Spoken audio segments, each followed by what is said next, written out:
Hold on to your butts. Hang on, we're in for some chop.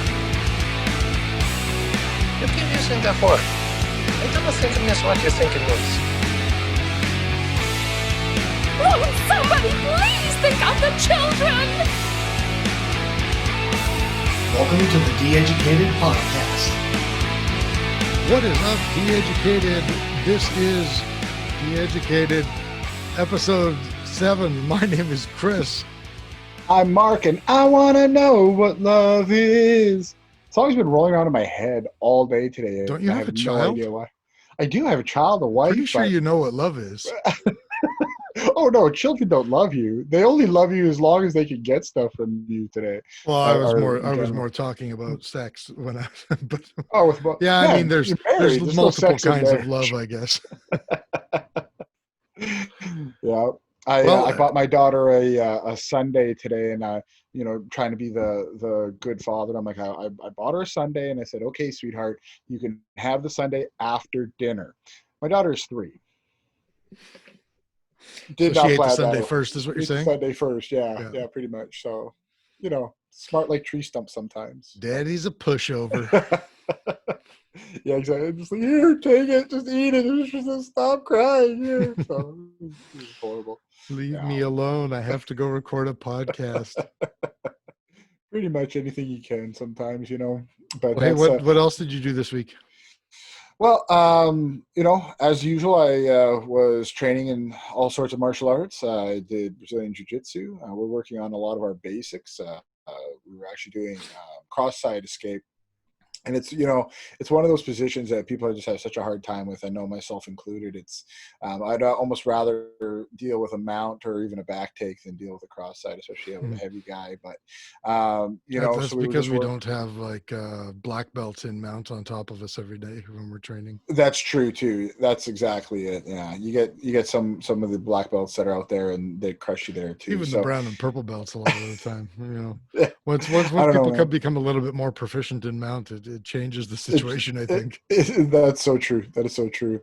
Yeah, I don't know. It just it was good to really work it and just to break down some of the fundamentals that we've learned. Especially traveling out to Ottawa and all that, and then training in Muay Thai and sparring with Josh. You mentioned him last episode, and boy, my hands sure slowed down some. And obviously, my surgery that I had with my arm was definitely not causing problems, but just my hands were slower than what I'm used to. So, because a couple of weeks ago, Josh and I sparred, and we just did boxing, and it was really good. And then by the 3rd round, though, I had to start working just a Philly shell position because I just couldn't even keep my arm up. It had just fatigued, and so I think what had happened this time was I was like, okay, don't push yourself too hard so that you don't fatigue. But then I was almost like delaying my own, like I was what's the word? I was kind of questioning my own combinations, and I just wasn't throwing. I wasn't being active, right?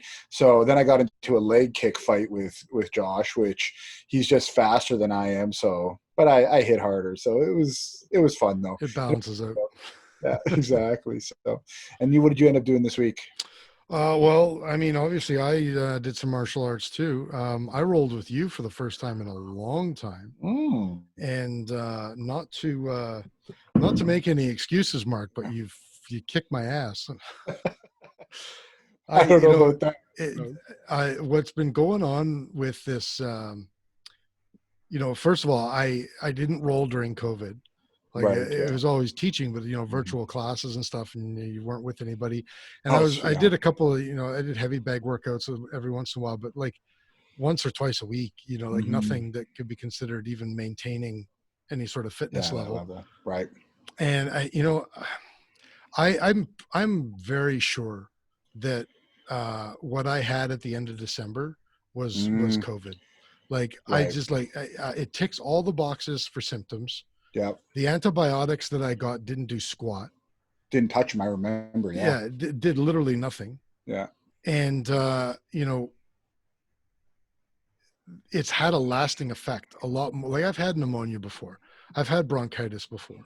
Yeah. I've been told by doctors that I'm prone to bronchitis just because I have what do you call it when when your snot goes down the back of your throat, or post nasal drip or whatever it's called. Oh, right. Yeah.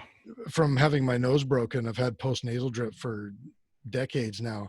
And apparently that makes my throat more susceptible to infections and makes my upper bronchial tract susceptible to infection. So I know what that feels like. Yeah, that explains a lot actually for me too, because my nose has been broken at least 9. Yeah, post nasal drip is terrible. Yeah. Like you get used to it, but it makes you more susceptible to so many things. So, but the point being that what I had in December felt completely different. Right. And like it didn't really, it just didn't feel the same. We'll just put it that way. And then I didn't recover from it. Like I had, like I can't say I have bad cardio because like I'm not fatigued. My muscles aren't fatigued. You just feel like you can't catch your breath. It's literally just a shortness of breath. Right. And no matter how much you're breathing, you just can't get your breathing under control, even when you're working at 20%. And that dogged me for January, February, and March. Remember when I did that was January that I did the last in-house fight night. Yeah. And I was bagged at the end of 3 rounds. Yeah. And I was sparring against somebody who, like, no offense to I'm not going to say their name, no offense to them, but they don't hold a candle to you. No. And I was just getting tired in the 3rd round. Right. Last minute of the 3rd round, I was tired with you. Yeah. I was tired in the 2nd round with this person. Yeah, that's true. And again, what tired isn't even the right word. So anyway, it's just been messing me around, not to bitch and complain to everybody about that, but I'm pretty sure it was COVID.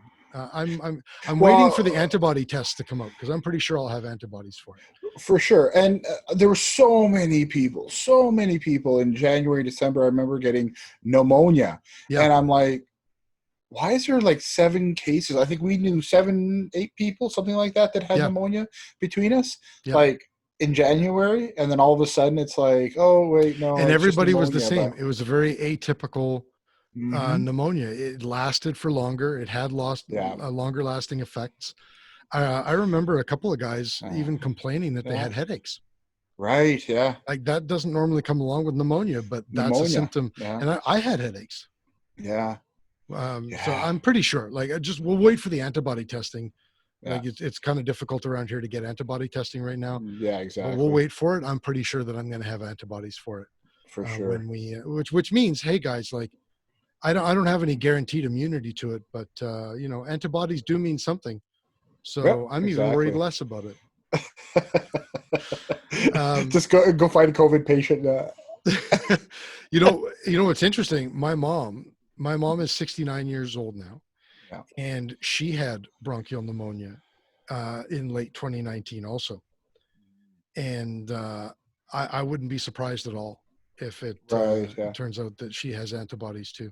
Jesus. Because the thing is, like, we know that it was in Canada long before. For sure, it was. Everything was shut down. Yeah. It's just nobody was testing for it. Well, no. And at the end of January, the WHO was saying, it doesn't pass between people. There was like 80,000 cases in China.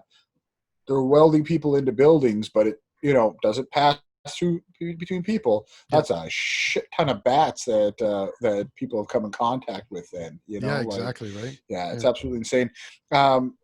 Just anyway, well, the long story short here is that you whooped my ass and I was exhausted.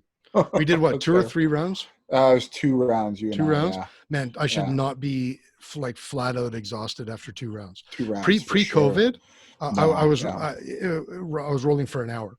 Mm-hmm. Now I'm rolling for like 15, 20 minutes, and I'm like, man, I need to sit out around. Yeah.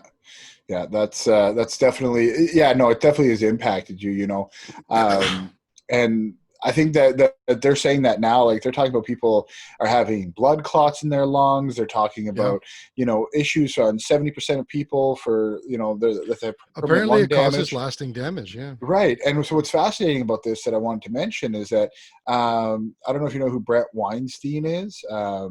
No. He's a biologist. A few years ago, he was at Evergreen State, and he got canceled over a bunch of letters. And anyway, to make a long story short, he was talking about he does his own podcast called Dark Horse, and so he is an expert in evolution, specifically bat evolution and Okay. viruses, and like he is like quintessential expert. And he says that not a guarantee, but it's very, very likely that COVID did escape a Wuhan lab. And the main reason he says that is he goes, the biggest piece of evidence is the fact that it transmits through people and affects people in a completely novel way. He goes, normally a virus, you find it in a Novel meaning population. new. New, yeah. Usually you find it in a population of say a village or something like that, and then you can see where it spreads through people. Right. This thing goes from bat to being able to spread through people without even breaking a sweat, and it's causing symptoms and long-lasting effects that are not normal for a coronavirus. Well, So it's Wuhan interesting. has been, of course, nobody really paid attention to this prior to this, but as it turns out, Wuhan has been a hub for biological research and experimentation since like the 80s. Oh yeah, there's two major bioengineering labs there. You know, so yeah, and when it just when seems we say, likely, right? Yeah, exactly. Like everywhere in China has open air markets, right? Yeah. Not everywhere has these two giant world class biological experimentation facilities. And it's not like it was done intentionally. It's probably an absolute mistake. No, I'm not into the Chernobyl, conspiracy theory that it was released by China for whatever. Pandemic. Well, you know what? If it was released on purpose by China, they're terrible at following up on their plans, because exactly. If this has done anything, it has set back China's rise as a superpower. I think China's already there. It's not that they're not there, but I mean, China was well on its way to potentially overtaking the U.S. as an economic powerhouse. And that has either been completely destroyed now, we'll see, or it's been set back by decades. But to my point I made, I think it was the last episode, maybe the episode before, is the only thing is that economics is only so much for these folks, right? Like a guy like Xi Jinping, he's about getting the communist ideology out there by hook or by crook. So we'll see where it leads. So what do we got going on in the world news today? Well, here, let me bring it up and we'll talk about it. So the Nova Scotia shooter, the guy who was used as a scapegoat for why the rest of Canadian citizens can't own certain firearms. It was reported earlier this week. Here, let me bring up that. I'm sure you can see that here. Yeah. This is from the Chronicle Herald. Nova Scotia gunmen smuggled drugs and guns from the U.S. New information says a lot of court testimony has been what's the word I'm looking for? Not released, I guess, for lack of a better term. It was previously all redacted, and a lot of that is being unredacted. So somebody who testified in court said that they were aware that he was smuggling guns and drugs from some contacts that he had in Maine. Right. That was earlier this week. As of today, this is the headline here. Nova Scotia mass killer had hiding spaces for guns, but drug smuggling not confirmed, RCMP. Investigators say searches of the killer's burned residence haven't turned up evidence to back the allegation that he murdered others before the April 18, 19 killings. That's the other thing, too. Somebody testified in court that they were aware that he had murdered people previously and then burned their bodies, and nobody found out about it. So what happened here is he had two residences that the RCMP has now searched. One was burned to the ground. You can see it in the photo here. Yeah. This is in Portapique. And the other one was in Dartmouth, I think. Is it Dartmouth? I'm just taking a quick look. Where the heck does it say that now? Somewhere. Yeah, and so like Dartmouth, obviously with this investigation that's going on, so much more is now going to come out, yeah. and I'm glad that these families push this. Like Absolutely. the fact that we even had to have these families, like you want to talk about To get a corruption public in the system inquiry instead of a review. Like why? What are you hiding, Bill? Well, Right? first of Like, all, this incident is being used for one of the most contentious law and it is changes. Dartmouth. It's right here. It is Dartmouth, yeah, in recent history. And you're not going to release that to the public? Like, how do you use it as evidence for why the rest of Canada can't own firearms and then not release the information to the public? We're just supposed to take your word for it? Yeah, exactly. And you have all these questions surrounding it. We brought this up, I think, pretty much every single episode, or at least through our discussion, that you have a situation. Sorry, my screen just went all cattywampus there. You used that word again, did you? Yep, had to.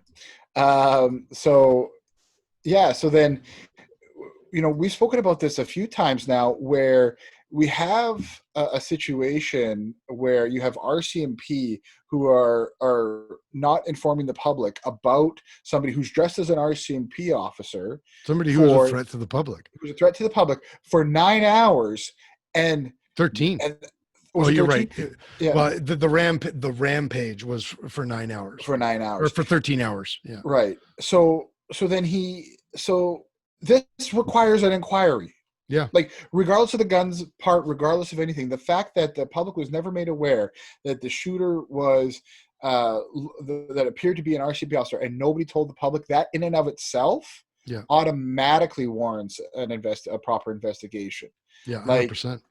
Let alone all the other aspects of this case. So anyway, it's being used as a cudgel. It has been confirmed that he had hiding spaces they found them in his Dartmouth home. Yeah. They're assuming they were in his Portapique home, but he burned it to the ground. Now, the RCMP is saying that they haven't found evidence that he killed anyone, and they haven't found evidence that he was smuggling drugs. But he has all these hiding spaces. They say that it looks like his hiding spaces were for firearms. But he only had, prior to the rampage, he apparently only had 4 firearms. He picked up a 5th on his rampage. But who needs all of those hiding spaces just for guns? Yeah. Like maybe they didn't find any evidence that he was smuggling drugs because there weren't any drugs in the hiding spaces. Well, it doesn't mean he wasn't smuggling drugs. So, we'll never know. But it still seems very plausible that he was making money smuggling guns and drugs from Maine. Right. And now you don't get to use your Stag 10, right? And the rest of us now I can't hunt with my my semi-automatic rifle. Yeah. Right. And so, this is the way we deal with things in this country now, completely overreacting to things, Yeah. So our next news article here, the first dog to test positive for COVID-19 in the U.S., Buddy the German Shepherd, has died. No. I don't know why this is news. This is kind of a sad story, but this is stupid, and I don't know why it's news. And first of all, those are Chihuahuas. That's not a German Shepherd. So this is these pets are being left behind by coronavirus. I'm not going to watch that video to find out what that means, but good job, CNN. Anyway, so What happened was this dog was from Staten Island. It's Buddy, a German Shepherd. His owner ended up getting COVID-19. Then apparently the dog tested positive for COVID-19, but I don't think, I'm not certain that the dog actually tested positive for COVID-19. Right. The dog started developing symptoms that were consistent with COVID-19. I'm not sure that this article his owner tested positive in the spring, but I don't think that the dog. Oh, no, they did. Okay. So in mid-May, the family did find a vet who would test him, and they did confirm that, okay, so the dog did have COVID-19. COVID-19. So right. that goes against another thing that we were told quite a long time ago by the experts, Right. which was that COVID-19 does not spread to animals. So clearly it does. Now, we don't know whether a human can give it to a dog and then a dog can subsequently give it to a human or not, but clearly dogs can get it. Can get it. 'Cause Exactly.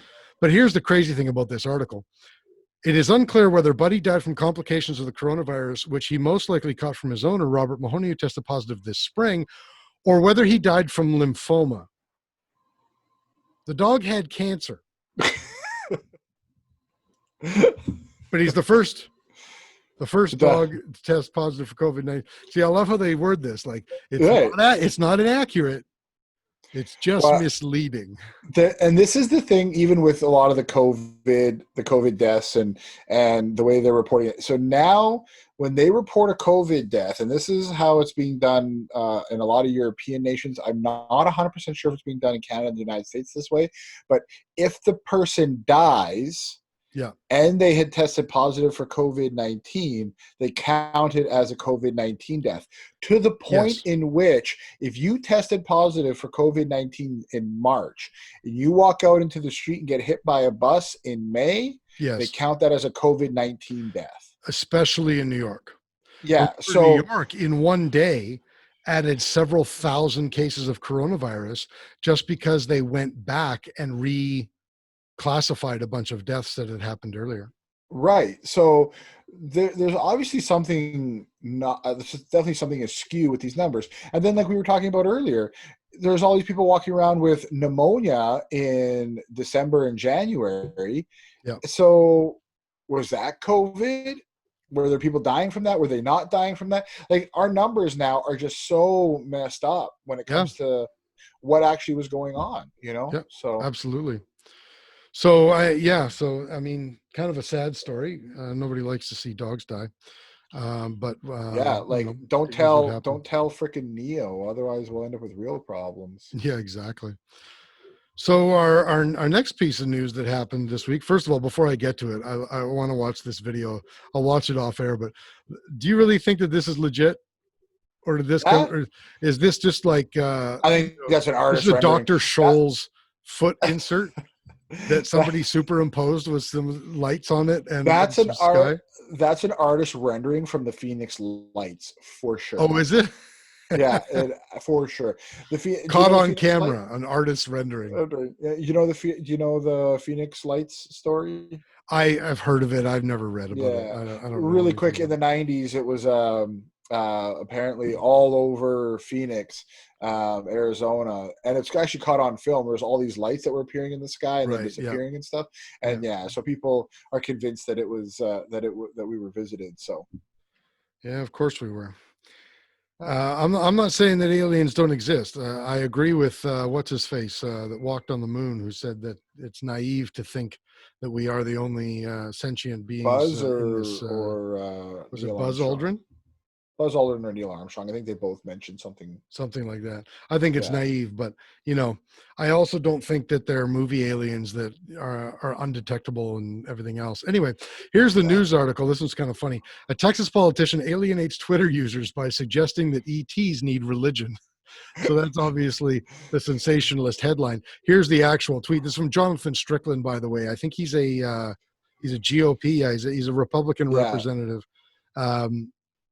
So here's his tweet. If aliens are real, salvation through Jesus Christ is the only way to enter heaven. Now, how pissed off are we going to be? God, we have somebody finally telling the aliens that they need to recognize and accept Jesus Christ as their Lord and Savior. I'm telling you, the funniest part is going to be the aliens are going to land on the White House lawn. They're going to walk out, and they're all going to be Rastas. Every single one of them is going to be a Rastafarian. They'll be like, what are you talking about, Jesus, man? Rastafarian is where it's at. And we'll be like, damn it, we got it wrong. I'm hoping for the spaghetti aliens, but we'll see what happens. The flying spaghetti monster. Yeah. So anyway, that news article really is neither here nor there. That was just for fun, I guess. Something else that is kind of funny and goofy, but has actually really caught some attention is this, China plant seeds mystery solved. Police officials think packages sent to U.S. homes could be tied to scam reviews. So all of these seeds, this looks like sunflower seeds, by the way. Right. They don't even really look plantable, but they probably got eaten and just spit in a bag. I'll bet you if you put them in your mouth, they're even salted. Like this is the world's stupidest scam, But anyway, these seeds started showing up unsolicited, obviously from China. They're shipped by China Post. Really, or this particular one is from, what is that? Suzhou, Jiangsu. Anybody who's Chinese is yelling at me right now for my terrible pronunciation.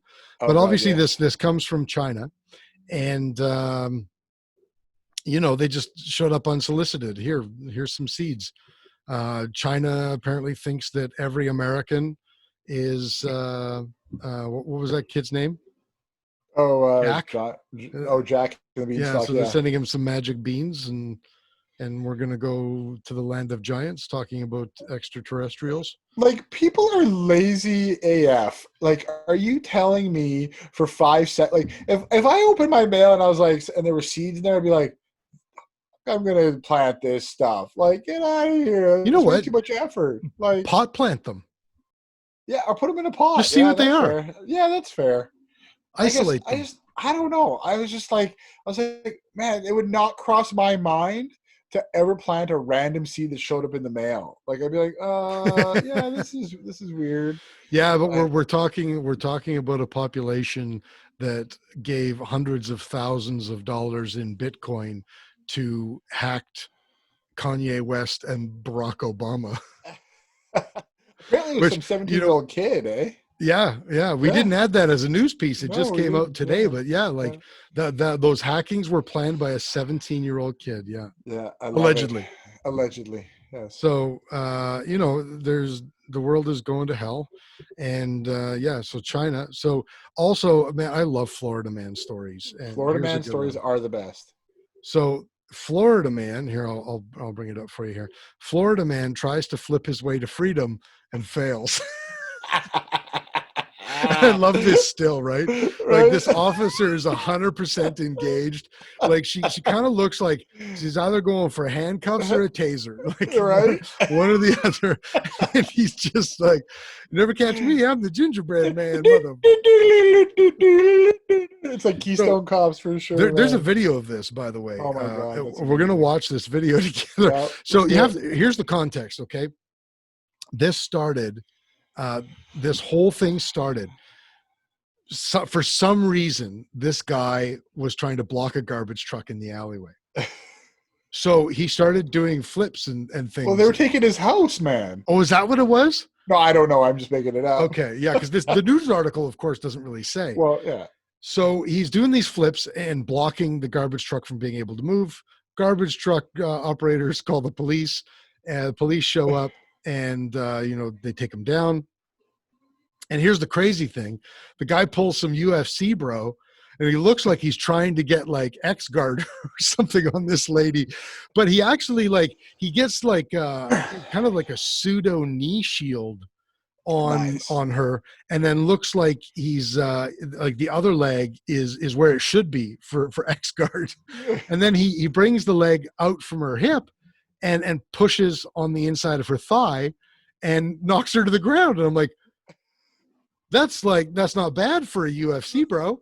Well, he's probably trained. No, he definitely hasn't trained. Like, it was definitely not a proper X-Guard. But she falls down. He gets up, starts to run away. The camera can't see, but he obviously saw the other cop coming from the other direction. So he just says, screw it, and pulls a cartwheel right in the, as she's getting up and trying to go after him. So then they both tackle the guy. And he, first of all, this is another example of why police officers need better training, because the one cop ends up underneath him, and it looks like the cop has got him in some sort of headlock, not a very proficient one. And the guy's literally sitting there, patting the cop on the head like some sort of puppy. like, it's okay, bro. like, I won't fight you anymore. And then the two garbage truck drivers, I guess, were worried that this guy was going to UFC his way away from them. So they come over into the scene, and they end up getting the guy handcuffed. It looks like he doesn't really resist after It that. should never take you 4 people to hold down some tweaky freaking meth head. It should never. But he's not a meth head. Like, he's way too thick to be a meth head. I think he was drunk. Like, that's my vote. Yeah, here's the video. Let's watch this. Oh, sorry. I suppose I'd probably have to share the screen again in order for you to actually see the video. So I'm going to share my my sound here so that you can get the whole thing. Hear this? Oh man, he even does a nice turnout and Yeah. Oh, yeah. He's doing the whole. He kicks the leg. Yeah. Man, he brought his feet over really well. Yeah, absolutely. So here's the X guard. Hell yeah! Like, that was a nice sweep, man. Go for it, bro. Run. He tried the cartwheel pad. Oh, that's amazing. I love it.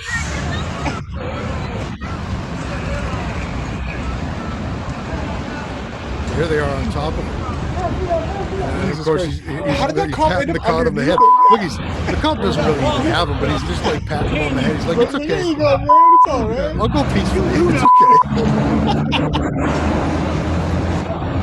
Oh, Florida, man, you are. You know, if I hate the fact that Florida is getting hit by a hurricane and COVID right now, because they bring us such joy in the world. You know, they are the United States penis. Wasn't that a great leg push to get out from under her? That was actually, like, he swept them. That was beautiful. That was an easy 2 points. Come on. Oh well, you know what? If he had controlled the position, guaranteed 2 points. Yeah. I give him an advantage just for the cartwheel. Absolutely. Anyway, so that's Florida, man. Too funny. So you've got something here. This one's interesting. So you go ahead. Yeah, so obviously, speaking of Florida, man, we are a little bit of our own hillbilly ways here in Saskatchewan, and yeah, so I have here, eat it, rest of Canada, we're number 1. So Saskatchewan has highest COVID-19 cases per capita in Canada. Weekly data shows. So basically, what we're seeing now is an infection rate of 2.8 per 100,000 people. So for people to understand the context here, Saskatchewan has less than or about 1 million people right now. The city that Kris and I are in right now has what, 250, 300,000 people. So that basically averages to 2 people, almost 280. Right. So that's basically about 2 people or 4 people for our entire city. So, you know, it's funny because people are losing their mind. I saw posts all over Facebook. Everybody's going, come on, Saskatchewan, get your act together. This is why we need masks. This is why you got to wash your hands. Da, da, da, da, da. How do you not understand that it's per capita, right? It's like, we actually have the murder capital of Canada is one of our towns. I think it's North Battleford, or the crime capital of Canada, I think is North Battleford. And again, it's per capita. So yeah, if you have 10 cases of something or 10 crimes committed, when you have such a small population of people, you're going to get friggin' higher crime rates. So, and most of the reason this is the case, and I'm not poo-pooing the Hutterite communities in any way, shape, or form, but they have high rates right now going on in their colonies. Well, I was just going to say this is what's driving it up. You know, like, this is what's driving up the numbers. So first of all, this is a 7-day average. Yeah. This is only over 7 days. This isn't total.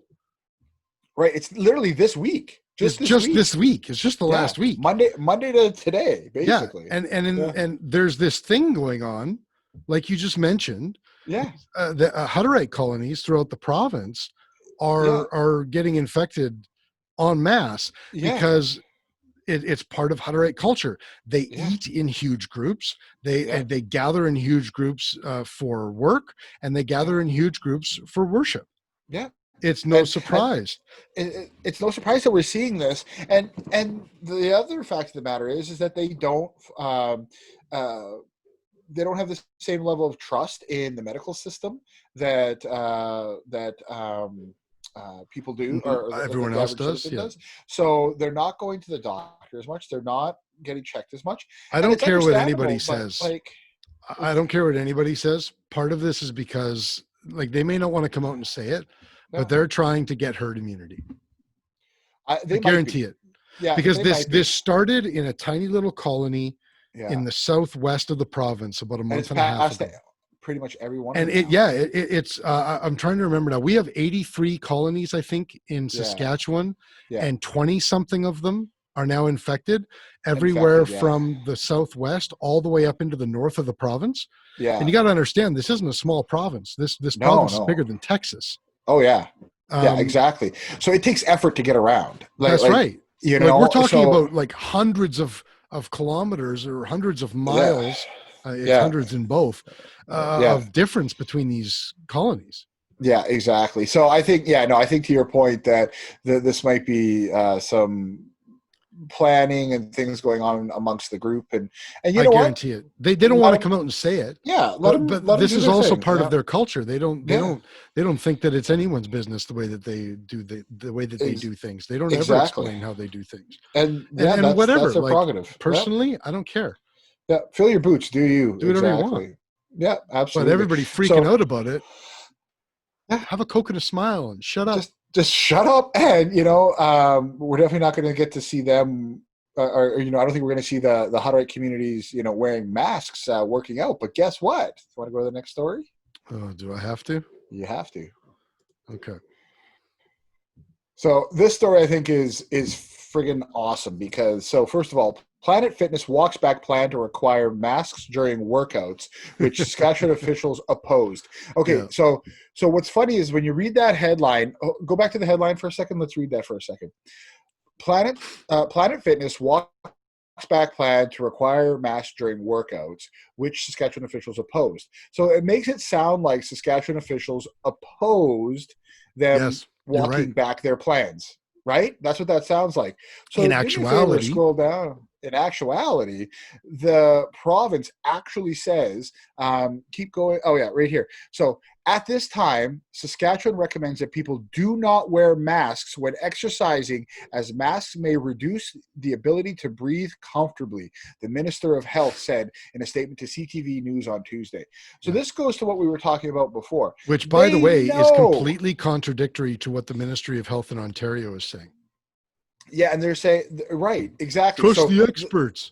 Which ones? Which ones? And the bottom line is they know that you can't exercise wearing a mask. They know you can't. And thankfully, they know it's going to reduce it. I think I'll give props to our Ministry of Health over the Ontario Ministry of Health. Obviously, we were talking about this last week. I think that our government has it right. Yeah. Oh, for sure they do. For sure they do. You know. Did I mention last week the two Chinese boys that died wearing masks while exercising? Okay. While exercising, yeah, you did. Yeah, and like this is the whole thing. I actually was looking into it a little bit further after our episode because I really wanted to dig deep into this, and I actually posted on our Facebook page about this guy. This doctor, he ran 22 miles, so 11 miles one direction, 11 miles back to work while wearing a mask, and he tested his O2 levels right while he was doing this. And the funny part is that they're like, look, and he goes, oh, it didn't drop below 98%. Yeah. So first of all, those O2 meters that we're talking about are notoriously out. Anywhere between 4, and I even posted on the Facebook, I said about 2%. Some of them can be up to 4% out. Yeah. So when you actually start looking at this, if his O2 levels were at 98, he could have been around 95. And not knowing it because the monitor wouldn't have been able to test. So the fact that he was even making a claim, like a claim of substantiation based off of that one test, is actually really really immoral of him as a medical practitioner. And this is my issue with a lot of this. So what people don't understand about medicine, like, okay, you have this crazy doctor walking around, I'm sure you've heard in the United States, talking about like sex with demons and all this crazy shit, right? I forget her name, but yeah. Yeah, but so like doctors are not experts. They're not required to be experts in the same way, say, a physicist or a mathematician or another type of scientist is. Well, you have doctors that are experts and specialists in a very specific field. Very specific field, but even to your average MD is called a general practitioner for a reason. And not only that, but they actually have like what you would call shoot, sorry, I forgot the term escapes me, but like so for example, when you're doing physics, like you're moving atoms and blowing shit up and all this sort of stuff, trying to figure out, you have to be with 99.9% certainty. In the medical field, 80% is considered to be good enough. Yeah. So like they don't have this. So when people go, you have to trust the science. They're not science. Medicine is not science in the way science is science. One person there's a big outside of a clinical trial, putting on a mask and running for a while is not a scientific study. It's not a scientific study. It shouldn't have even been published. They should have said, it shouldn't even be getting attention. Because do it with 1,000 people. Right. In a controlled study. Yeah. Some with masks, some without, some with holes in the mask. Group. Yeah. Yeah. Exactly. And with people who are representative of the population. Yeah. Like you probably find out this doctor probably runs Ironman marathons. He ran 22 kilometers in one day. He ran 11 kilometers there, worked his shift and ran 11 kilometers back. Of course he does. Of course. Yeah. No normal person who doesn't run every day is able to do that. You're gonna run 11 kilometers to work and back. And come on, give me a freaking break. Like it's ridiculous. It absolutely is. So this last one here, speaking of ridiculousness and awesomeness, stop drinking hand sanitizer. So if you can scroll to the top, there's our PSA. Right. Is there anything? Oh, do we have to listen to this or? No. Sorry, there was a headline I was looking for. So for some reason there's no headline. Oh, it's actually quite astonishing. The most dangerous hand sanitizer mistakes. Okay. Hand sanitizer mistake. So if you scroll down here, what was the? Oh, right here. Stop. Go back up. Sorry, I wish I had control of this. Up a little bit more. Right there is good. So basically, I love, first of all, that they term it exposures too, right, rather than poisonings. But basically, people are poisoning themselves with hand sanitizer. So it says here, but exposures to hand sanitizer are at an all-time high amid the pandemic, with 394 cases in June 2020, which is the most of any household cleaner or disinfectant. The trend also continues to gain pace, considering there were 229 hand sanitizer exposures in May of 2020 and 202 in April of 2020. Stop drinking the hand sanitizer. So basically, people are throwing hand sanitizers on and then like touching their face or eating food or drinking drinks. It's rubbing alcohol, you freaking morons. I got to tell you, Joanna and I have been eating out more since the shutdown, trying to support local restaurants. Yeah. And I'm not going to name the restaurant because for all intents and purposes, it was a good dining experience. But I ordered a water, and my water came, and I go to drink the water, and I get a whiff of this crazy smelling perfume just before I go to drink my water. And so I don't drink it. And I put the glass down, and I'm like, okay, I don't smell it anymore. So I bring the glass up, I smell it again. I'm like, what the heck is this? So the waitress is there, and my wife Joanne is there, and I say, did somebody spray something, or is there did somebody have a perfumed lip balm and my glass didn't get washed properly? Like, what's going on here? And the waitress goes, oh my goodness, I sanitized my hands before I brought your water over. And I go, oh, well, is your hand sanitizer perfumed? And she goes, yeah, it smells like coconut. And I smell my glass, and I'm like, yeah, that's it. The alcohol evaporates, but all the shit, all the crap that makes your hands smell like coconut afterwards are still there. And you're using this sanitizer, like 15, 20, 25 times an hour? Every time you go and get something for a client, you're sanitizing your hands. And now I'm drinking that. So obviously I sent it back and got another water, right? Well, and it's funny because now they're actually talking about this very issue as being a problem. There's now evidence of like all these different companies that have like glitter in the hand sanitizer and all of these different things that that are causing people to have other reactions. I have eczema, and I was using hand sanitizer, and I had to start wearing gloves now because I can't do the hand sanitizer. I instantly break out.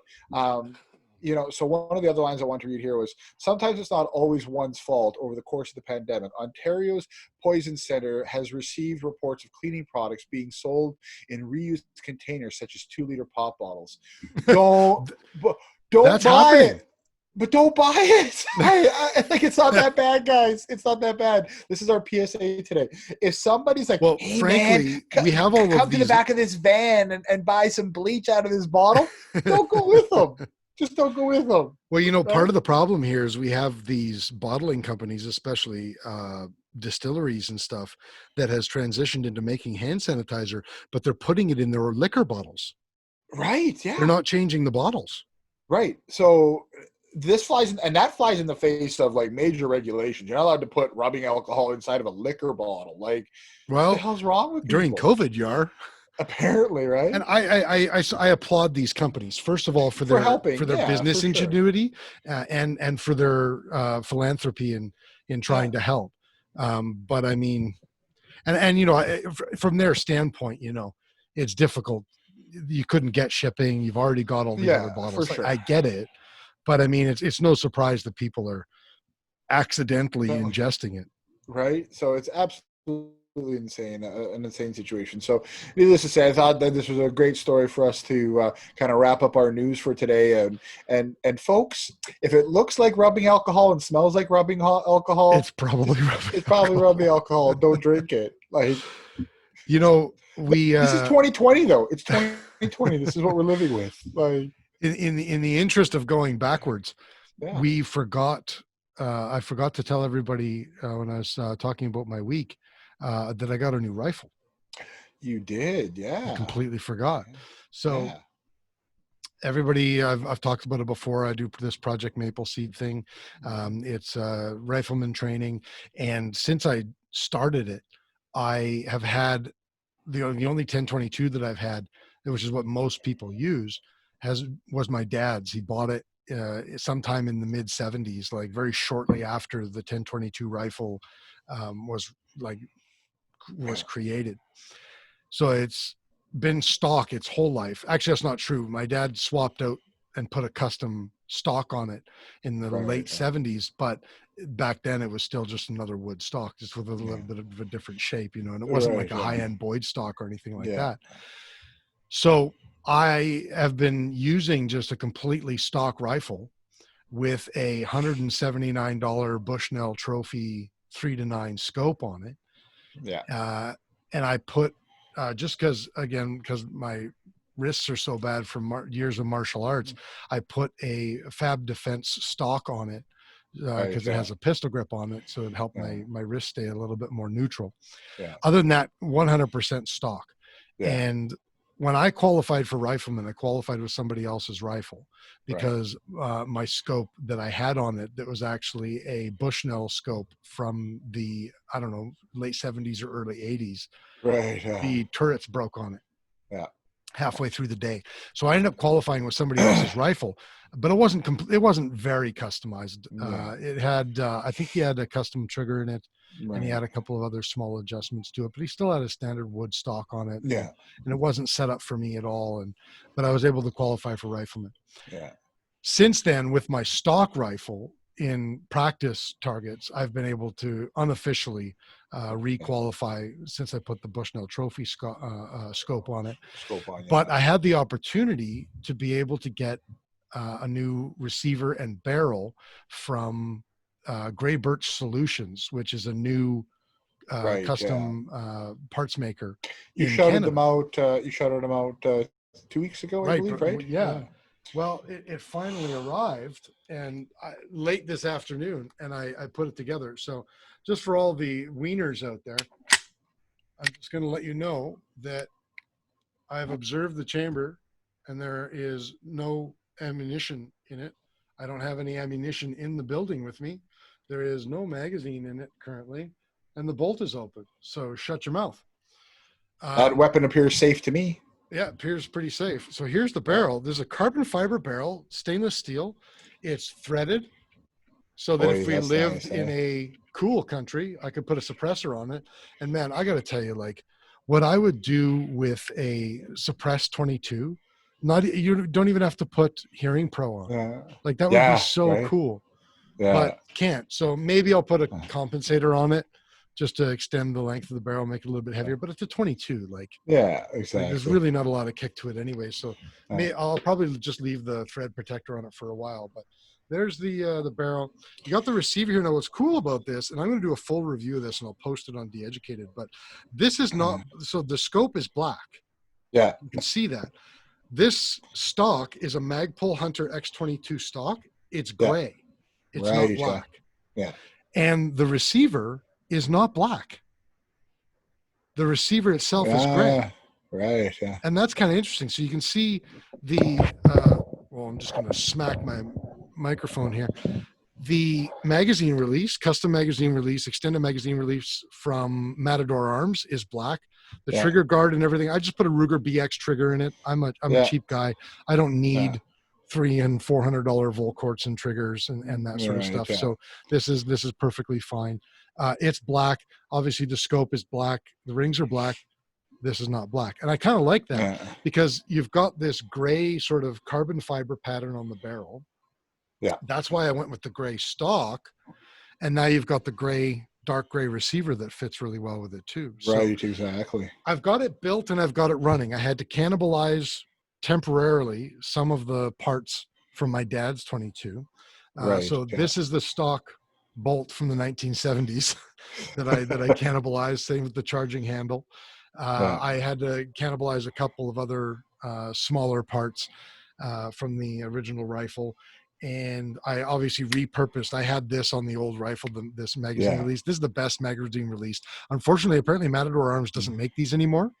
But there's other magazine releases that come all the way down to here, and you kind of get people complain about getting hooked and accidentally dumping their magazine. This is a much better design, but apparently they don't make them. If they never make them again, I might end up taking this to somebody who does 3D printing as a hobby. That's a great idea. Some more. Heck, you could just take it to the 3D cafe or something like that. Yeah, exactly. Right. In the afternoon. The only catch is this is made out of aluminum. Right. So, maybe even I'll get somebody who works with a machinist. Aluminum. Machinist or something. Yeah. But great magazine release. Anyway, I bought this 1:8 LVPO or LPVO Strike Eagle scope for what was supposed to be my hunting rifle for my Stag 10. Well, that got banned. Well, it's still a $600 scope. Like, I don't need the scope to sit in the safe with the gun for the rest of its life. That's right. So the problem is I didn't have rings. Yeah. When they banned my gun, I canceled the order for my cantilever mount that was supposed to go with the scope. Right, yeah. Because it wasn't going to arrive forever anyway because of the COVID shipping. And I at the time I was thinking that I wasn't going to be using the scope. So these are like some old crappy high rise rings and they're too high. Yeah. So I don't get a proper, I'm just going to destroy this microphone. I'd have to get a new cheek riser to bring the cheek up high enough to match these high rise scopes. To match it, yeah. I'd rather just get new scope rings. So that'll happen. I'll get new scope rings. But this works well. This is a 1:8. For the maple seed shooting, you're usually shooting between 4 and 6. It's right in the middle of the range of this scope. It's got a bullet drop reticle. Obviously, it's designed for 223, the bullet drop, but I mean, you can use it. It works just fine. Yeah. And this is really, really cool. So I've literally put exactly 100 rounds through it. That's all I had time for, but it is cheating. Yeah, it's that good, eh? Yeah. After spending several years with a stock 22, having a custom, and it could get a lot more custom than this. Like this is just a BX trigger. This is the cheapest custom trigger you can get. Yeah. And there's a lot more that you could do to this rifle to make it even more accurate. And I'm never going to do that. Like people, if you're spending that kind of money on your rifle just so you can shoot straight, you need to get a stock rifle and you need to practice shooting. You need to get better at shooting. Yeah, exactly. So, anyway, that's the rifle. I'll share real quick just a sample of somehow I was shooting. And guys, I'm not the best shooter in the world here. I'm not even the best shooter in my city.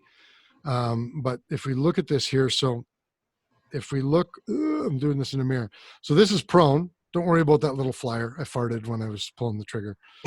So that's 10 rounds. I know it's hard to see on the screen, but that's 9 rounds inside there. Over here, again, don't worry about that one. I always fart once per magazine. So that's another 10 rounds right there. Those are both prone. Okay. This is a seated position, which is a less stable position. Yeah. And I shot pretty much as well as I did prone. Apparently I just need to practice prone to get a little bit more. This was also seated position. Yeah. So, we're talking about 1-inch squares at 25 meters. So, and then this was standing. Nice. Standing offhand. So we got 1, 2, 3, 4, 5, 6, 7, 8. Did I count that right? 6, 8 just around it, and 2 in the square.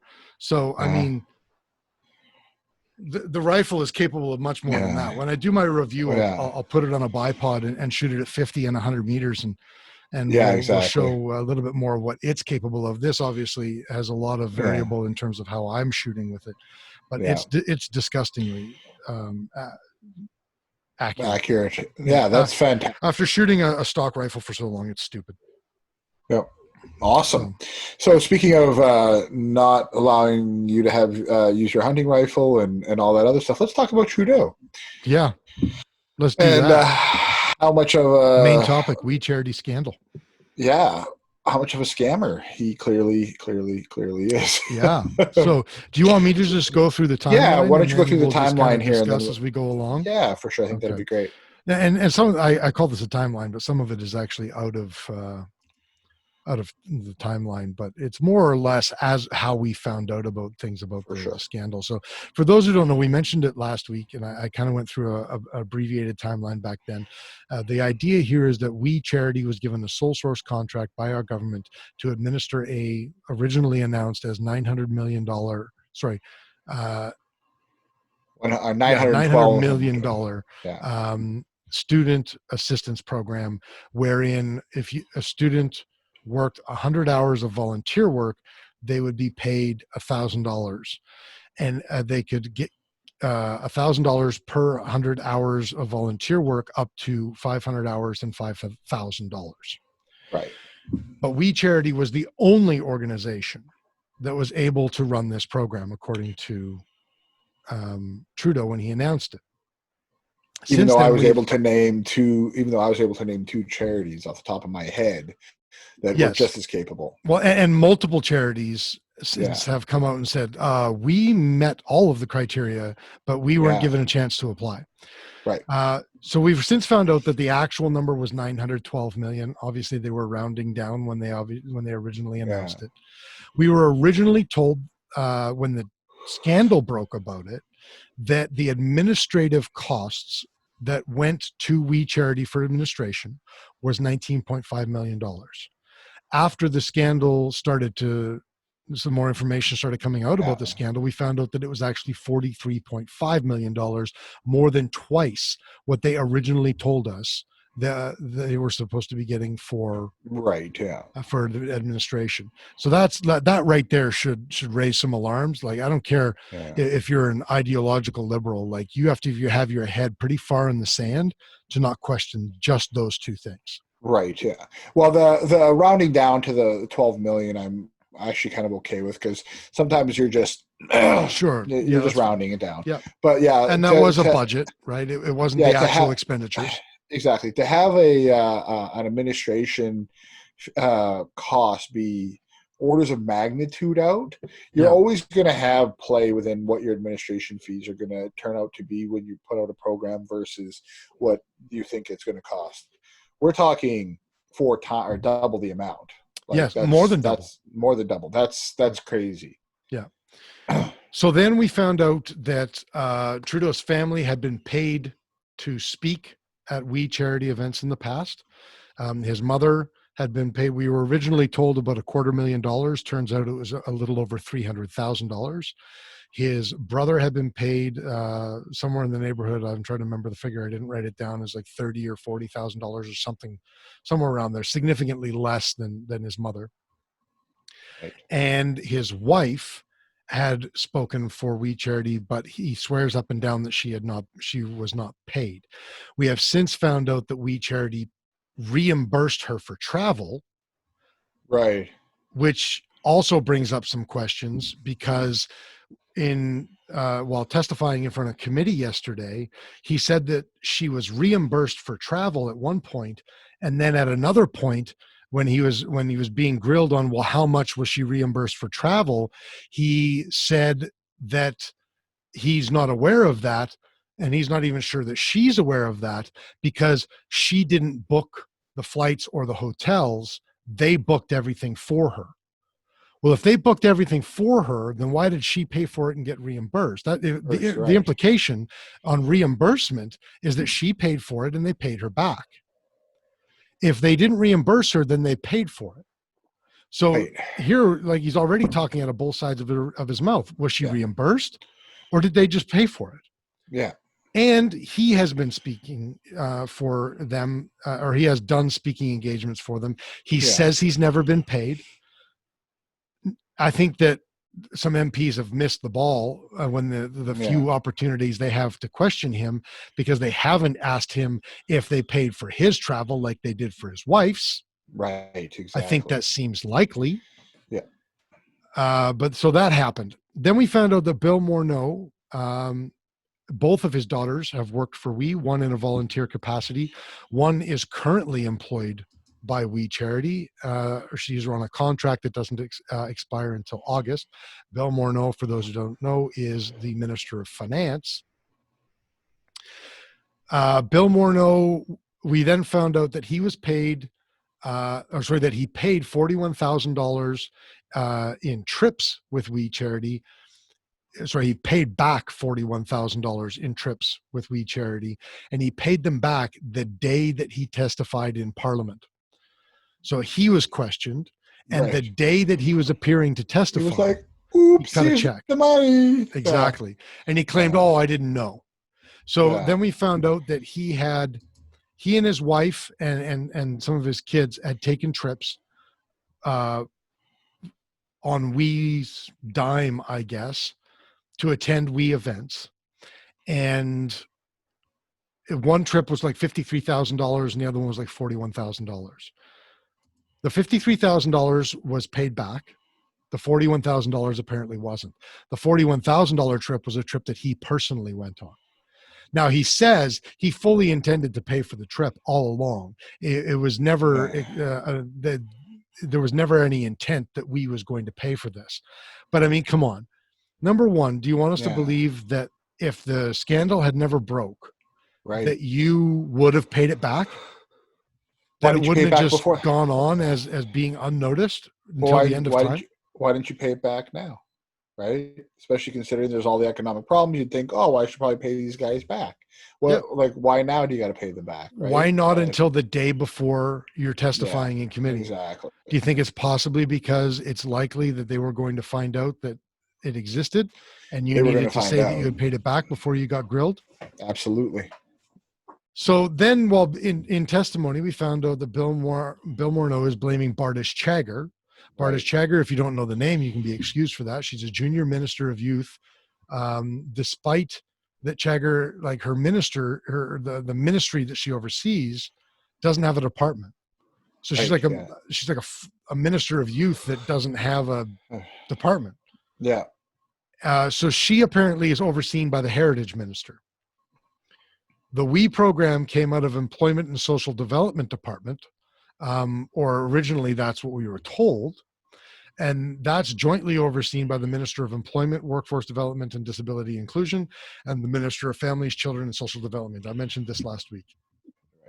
So Bardish Chagger would, as a minister, would not have been able to approve anything without any of these other ministers say so, including Bill Morneau. Yeah. I mentioned that last week as well. During testimony yesterday, we found out Trudeau says that it was public service who made the decision. So cabinet isn't responsible. You remember from our discussion with Dr. Jason Zorba that cabinet is that's where all the ministers come from. Yes. And cabinet is really, it's designed as cabinet is responsible for creating and tabling legislation and approving things like this student program. Right. Public service is a bureaucracy that executes the will. Right. Now, I mean, they're the same no matter which government is in power. They're a nonpartisan bureaucracy. So they're easy to throw under the bus, number one. Yeah. And number two, they don't have the power to do any of these programs. No. They have the power to do research and make recommendations. Yeah. They would have had the power to put the tender out and get bids. Yeah. But they didn't do that.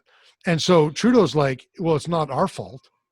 The public service did all of the legwork on this, and they did the recommendation, and they came to us and said that they were the only ones that could do this. Cool. Right. That part is probably true. But number one, the ministers overseeing the program have the responsibility to vet the information coming from the public service. The Minister of Finance has the responsibility of making sure that the money that is being recommended is A, reasonable, and B, doable, and C, above board. And the head of the cabinet, the prime minister of the country, has the responsibility of giving it the go-ahead. Yeah. So, sorry, I'm going to read this here. So, sure. So Trudeau obviously testified today. Do you want me to share anything or the article? No, that's fine. I'll just kind of give this real quick. The choice was not between providers. It was between going ahead with We Charity to deliver the program or not going ahead with the program at all. Yeah. Trudeau said he had originally expected the Canadian Service Corps to deliver the program, which would have given grants to students and graduates for volunteering with help. However, the public service advised the Canada Service Corps, a youth volunteer service program created by the Liberals in 2018, was unable to scale up fast enough to deliver the program. Yet they're doing it now, or at least they were supposed to do it. Well, now. Originally it looked like they were going to yesterday. Yeah. I actually watched the whole hour and a half. With Trudeau. Well, now they pulled it all back. Frustrating. Right? Yeah. So now he's saying it looks like the program's not going to happen, but. Right. And so the bottom line is that, the idea that this was binary, that it was either we was going to do it or no program at all. Like, even if you had to wait to scale it up to keep the impropriety out of it, then that's what you do. Right. Right. Like if you're a leader and you're going to be above reproach and you're going to be ethical, that's what you do. Well, anyway, and again, here's where he contradicted himself while being questioned again. And he did this multiple times, but this is just the second one that I'm mentioning. He says that it wasn't cabinet's decision, that it was the public services decision. And then B, he says that when it came to him as the head of the cabinet, he actually put a delay on it. He said no initially. Right. And he's saying this as though in my defense, originally I said no. Right. But he doesn't even realize that 2 minutes earlier when he was asked another question, he said, well, it wasn't really my decision. It was public services decision. So exactly. So was it your call and you delayed the program, or was it not your call and public service did the program? Right. Exactly. And by the way, we know that the protocol, the policy is that it's his call. Of course it is. And that is more likely given how it went, given the fact that he has admitted that originally he put a hold on it. Yeah. So and that's just, you've pretty much kind of clinched the idea of him trying to shuck responsibility off of him, right? Absolutely. Well, and you know why he says he delayed it? He says he originally delayed it by a month. Yeah. Because he wanted to, quote, make sure that we were getting this right because of the perception of a conflict of interest. And then, of course, he's jumped on because he mentions public of interest or conflict of interest. And then he backpedals and says, no, I didn't say it was a conflict of interest. I said that I was aware of a perception of a conflict of interest. They're not the same thing. That's political speak. Yes. If you're aware that there is going to be a perception of a conflict of interest, then that's probably because there's a conflict of interest. And not to defend Trudeau, but I do know of situations where there are appearances of conflict of interest, like because conflict of interest actually has a definition. I just want to play devil's advocate for a second. There are situations where conflict of interest actually has defined terms, like if you're on a board or something like that, they literally in his case, they're clearly defined in the Ethics Act. Exactly. So there is a actual conflict of interest versus a perceived conflict of interest. Yes. So they are, and I'm not defending Trudeau for this, but I just want to make sure people do understand what that is. And you're right. He's mincing words to make it seem like he didn't do anything wrong, everything that he explains when he's not trying to shows his conflict of interest for sure. Exactly. Absolutely. Yeah. For sure. It does. Now he also, I mean, to be fair, because, I'm just crapping on this guy all the time. And frankly, I think I have a right to. I mean, I feel like I got taken by this guy. I voted that's fair. I voted for him in 2015. Yeah. Like full disclosure. Yeah, me too. And I don't think that anybody has as much of a right to complain about a particular politician as somebody who believed in him and voted for him. And boy, do I feel dumb and naive for having done that. And not only that, I defended him longer than almost anybody else too. Yeah, man. I was defending him in the India thing. Absolutely. Like I was being blinded by say, hey, we make mistakes. It's all good. It's not that big of a deal. I'm like he's kind of a putz, but that doesn't make him a bad prime minister. Yeah. Well, well, apparently it does. It does. Exactly. Yeah. Sorry, continue on. Yeah. So where were we here? So he says it's not cabinet's responsibility. And he flat out said it is not the prime minister's responsibility to multiple times. Yeah. And then being corrected by saying, well, as the head of the cabinet, it's absolutely your responsibility. Yeah. But anyway, so we then found out the program was actually given to We Charity Foundation, which is a different company. It's a shell company. Yeah. And where We Charity Foundation's mandate is to hold real estate in assistance of We Charity. Yeah. It has no mandate to do any of the organizational work that We Charity does. It is simply a shell company for holding real estate. I do want to speak to this because this is a very important aspect of charities in general. So, so charities are corporations. Yes. There's no ifs, ands, or buts about it. Which are legal entities. Which are legal entities. They are a corporation, just like Apple, Google. They're a corporation just like that, right? Yeah. Well, not just like that, because they're not for profit. Right. But so the not for profit part is what you end up doing. Like, so you have to do all of your same accounting procedures, just like any other company. You actually have to store your data longer. But anyway, so you have to do all the same things that any other company would do. The difference between a for-profit and non-for-profit primarily is where you're allowed to invest that money after your profit. So you receive money, you pay your expenses, and then what you do with that money, you have to be able to report back to the CRA showing what it is that you do. But charities, right, because you cannot show an actual profit on both. That's right. Yeah. But that doesn't mean that you can't have multi-million-dollar CEOs. Absolutely, you can. Every other aspect, you are absolutely. That's I think what people really misunderstand is they think that nonprofits are like they're all supposed to be these poor NGOs. There are multi-billion-dollar charities. Absolutely. That are run by CEOs who make just as much money per year as major for-profit CEOs.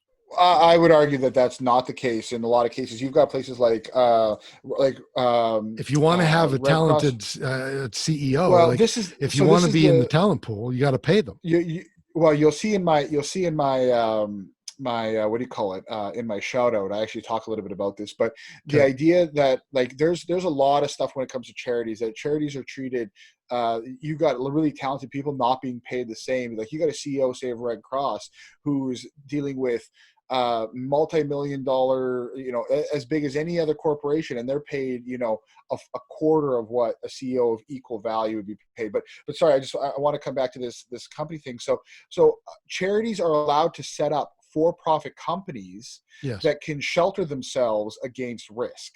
And that's perfectly acceptable. It's a very common practice, and it's a smart practice. And we does have that. I forget what it's called, but they do have a for-profit. Yeah. Well, and it's probably this foundation, I bet you, was set up. Well, it would be probably either an ad hoc nonprofit. No, the We Charity Foundation is another nonprofit, and it was specifically set up from what the information that's come out. It was specifically set up as a nonprofit, specifically for holding real estate. Right. So I just want to make sure that people understand that this is not an uncommon practice, and especially on the real estate side. And the real estate side, probably the main reason that they're doing it is to shelter We Charity in and of itself from the risk. And if you're a property management arm that's a nonprofit, there's some added benefits that particular arm can do that the main arm might not be able to. Plus, if there's things with leases, transfers, all that kind of stuff, you can keep it on its own set of books. So I work. It's a cleaner way, a less risky way to do it. There's nothing wrong with We Charity Foundation existing, and for the record, that's not why I mention it. Right, for sure. No, and I know why you're mentioning, but I've seen it used as a cudgel in some of these conversations about, well, look, they're giving the money here, and then they're transferring it over here, and just like every other charity, just like every other company on earth, right? Like, do you ever hear of ABC or Alphabet before? Yeah, they own Google. Right? So Google is actually owned by a company that most people have never heard of, or Buena Vista. Right, Buena Vista is Disney, right? Yeah. So like, it's a very common Buena practice. Vista, but whatever. But the point of the matter is, it's a common practice, and I just don't like the idea of a charity taking hell over something that every single charity does. Continue. Yeah, duly noted. All right. The reason that We Charity Foundation is a problem is because the government program was given to We Charity Foundation. Right. Yeah. And so that, like, the problem isn't with the problem is with the government, because they gave it to, like you said, it is its own legal entity. Under the law, it is like a legal, living, breathing entity. Yeah, for sure. And so if your wife wanted to give you $100 to go get groceries, she wouldn't give me the $100. You know what I mean? Yeah. If she wanted you to go get groceries, she'd give you the $100. Yeah. That is a problem for the government. Yeah, I guess. The government's giving money to nonprofits like in this very fashion all the time. That doesn't make it right. Well, it's not. Actually is a problem. Like that is it, to my mind, that's borderline fraudulent. Well, no, because they're not only doing it for charities, they're also doing it for profit. Anybody so like, you can have an artist. So for that doesn't matter. So you have to follow, when you open a nonprofit, you have to follow the mandate of the nonprofit. You are legally obligated to act within the mandate of the nonprofit. For sure. And I don't know what the mandate of the We Charity, of course, its mandate is to hold real estate in assistance of We Charity. In assistance of We Charity, right? So that means that not to hold money.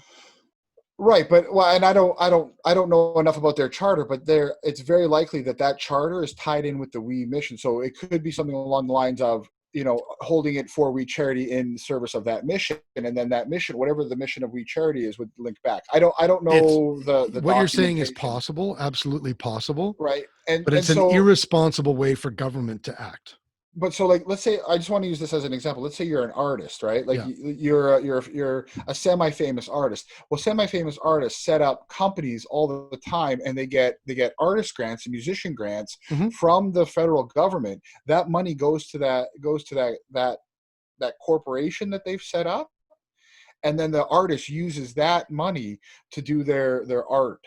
So, Right, but what there's we're nothing talking wrong about with apples that. and oranges here, because you're talking about Well, an artist who would set up a but it's to legal protect entity them, right? But it's to protect for them. themselves, right? It's to protect themselves. But That if something does go if wrong, that's the case, then your company has to be mandated that, like your charter has to reflect that. right? And we don't. I What don't we think we know know of enough We about. Charity Foundation, their charter doesn't reflect that. Okay, well, I don't have their charter in front of me, so I think And that to be would be fair, I the haven't read it either. I yeah, only know what has been coming yeah, out of politicians' mouths yeah, and the news. for sure.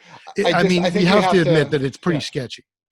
I don't think it's sketchy. I think it's common practice in most Western democracies that's been established over well over 100 years. Well, we'll have to agree to disagree on that For point. sure. Yeah. But as an ancillary point, here is one Yeah. reason why I think that it's sketchy. Sure. We recently also found out that only $500 million was allocated to students for grants in the program. If we was going to get $43.5 million in administration fees, Right. and there was a total of a $912 million budget, $500 million for students, where was the other $368.5 million going to go? I'm no mathologist, but I mean, yeah. we created a budget of $912 million. I want to see this budget. Well, Like, that's the right? I problem. think We can't that's see it. exactly. We're not going to we get need to see it. this. Yeah. All we get is the secondhand account of the people who have seen it, the politicians who have seen it. Yeah. And what they're saying, and this isn't being disputed by anyone from the Liberal Party. Right. What we're seeing is $912 million was the budget. Yeah. We was supposed to get $43.5 million. In the budget, $500 million was allocated for students for grants, and $368.5 million is unaccounted for. Right. And Yeah. that really makes me cringe when I realize that the grant was actually given to a holding company instead of the main arm of the charity, which is supposed to have all of the facilities and the mandate and the charter Yeah. to be able to administer the grant. Right. So, the 368.5 million, and again, I have no idea, but this could have been a wide variety of different things, Yeah, it absolutely could have been. The 43.5 million in administration, that really only counts for like rental of their own space, salaries for employees, expenditures for volunteer, like people who are actually it working accounts for all of the stuff. administrative costs related to administering the program. Yes, sort of. So administration, it has a very distinct definition within the CRA's accounting, right? I'm aware. So the CRA, So the CRA says these are the things that count as administration. Anything outside of that doesn't necessarily need to be program delivery either. So if it's 500, so what they probably did was 500 million went to the students. So that was actually the pot of cash that they had. The 43.5 million was for pens and paper and rent and lights and staff and wages, meals and wages and all of that stuff. Yes. The 368.5 million was probably for what they would call program delivery. So that was probably software, marketing, advertising. That would have been for, getting information to people, paperwork. It could have been, and this is 100% speculation. I don't know. That's entirely possible. So and that's the only thing is that we can just only don't speculate. And I'm only able to speculate over it. Yeah. And the real problem is if it's going to be for program delivery, then why is that not illustrated in the budget? Yeah, I don't know what their budget is and how it was defined and how it was written out. And we don't know. And the CRA will look at that. Hear me now, quote me later. The CRA is going to be all over this. Well, we like can only hope. They're going to be. But will they though? Because no money actually changed hands. Yeah, that's fair, but they're going to want to look into some of the accounting practices because the 368.5 million, that seems a lot for program delivery, but I don't know, right? Considering I don't know. administration is only 43.5 million. You're basically saying to give out $500 million, you need 2/3 of that. You need $500 million to give out $500 million. Yeah. That's not a great ratio, right? We actually have a variety of different rating systems throughout Canada that actually will rate a charity and how much they give versus how much they spend. And I can tell you that a 1-to-1 ratio, that's not a good ratio by any definition. Or even a point. What would that be? Like a 0.8 ratio?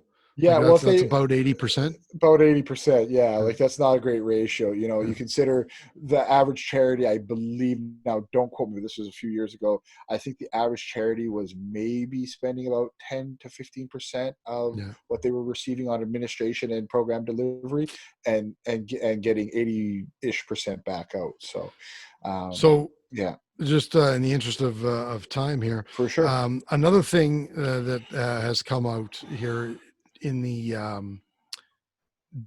testimony of the Prime Minister, he essentially said, or he didn't say, he admitted to, but wouldn't say, that he and cabinet really did not vet We Charity at all. Yeah. He said he admitted that he did not vet We Charity because it is not the Prime Minister's responsibility to vet them. And so implying that it would have been one of his other ministries' responsibility to vet the recommendation from public service. Again, this is how he's contradicting himself. And when he was asked if he had that conversation with his ministers about whether they vetted them or not, his response was that it's not his responsibility to check with his ministers either. So it's not his responsibility to vet them, and it's not his responsibility to make sure that his cabinet does their job. Right, yeah. As the head of the cabinet. So he was specifically asked and admitted that he did not know prior that the CEO late last year had resigned over what she called concerning developments within We Charity. He just didn't know that she had even resigned. Yeah. He did not know other internal developments with We when he was asked about other specific internal developments with them. He was unaware of details related to paid expenses for his wife's trip with We. For example, he didn't even know the hotel that she was staying at. He knew about one of Bill Morneau's daughter's volunteer work with We, but he did not know that Bill Morneau's other daughter was being paid by We, because that's not the Prime Minister's responsibility to make sure that his ministers don't have conflicts of interest either. Right, exactly. He did not know the extent of his own family's paid involvement with We, and to his he's partially right with this. He says, my mother and my brother are professionals in their own right. I don't get involved in their revenue, their personal revenue, and what they make, and blah blah blah blah blah. And so he's using that as an excuse for, I had no idea that they were being paid or how much they were being paid. Like, I don't know, like, it seems kind of unlikely. Like, maybe your family's not that close. Yeah. Maybe you don't talk on weekends. I guess maybe you're a busy guy. But I mean, it just seems unlikely, right?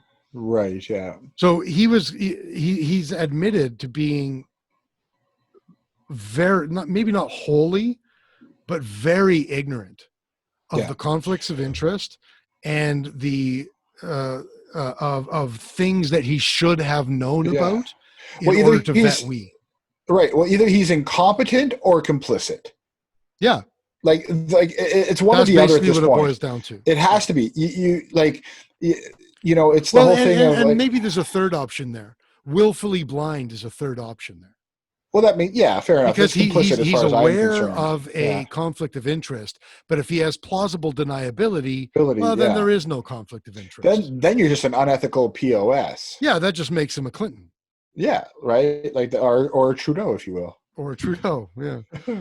So then we found out in the testimony again, it again, through what he said, it appears as though the cabinet took public services recommendation at face value with no further scrutiny. Jesus. Despite the fact that he says he delayed the program in cabinet because he was aware of a perception of conflict of interest. Did he say, did we solve this conflict of interest or this perception of conflict of interest? Did we solve? No, he just wanted that damn question. He just wanted to delay. Well, he actually said that he delayed because they wanted to make sure that they got it right. Right. But he was there was no specifics on what they did to make sure they got it right when he, a month later, gave the go ahead for the program. Right. After he said he didn't give the go ahead for the program, public service decided to go on the go ahead of the program. But we've already kicked that dead horse already.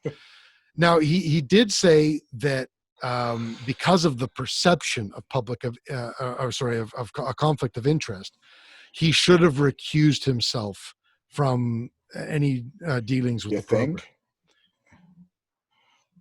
Well, the entire friggin' group should have recused themselves. And sorry, I'm thinking of something else too to kind of rant on, but continue on and then we'll go ahead. Well, so the thing is what irks me about this whole situation more than anything, and I think you and I might actually be upset over this, but for two different reasons. Okay. And you can tell me if I'm right or wrong here. I think that you don't like it because of the unethical behavior of Trudeau, the fact that it was a ton of money that was spent or was going to be spent, that that he's incompetent and that he didn't follow the program. I'm upset. Well, that's all true, but I will also fully admit that I have an axe to grind against this prime minister because I supported him, and as a voter, he betrayed me. Right. And not only just betrayed me, and has turned out to be a horrible leader for this country. Yeah. But he's also complicit in actively trying to take away my firearms. Right. Or my property, strictly for political reasons. For sure. And so when I said that it was different, I shouldn't say it was different reasons. I have an additional reason. Okay. All the same things. I voted for him. I honestly thought he was going to be much better than he was. I thought, the fact that he's trying to take away my property. But this is the other thing, is that his corruption or his ineptitude, it's one or the other, which I think it's corruption. I think it's his corruption because he is not a stupid man. Yes. And he is a brilliant politician. I've said that before. For sure. I don't think it's ineptitude. I think that he just thinks he got away with it. For sure. And so due to his corruption, there are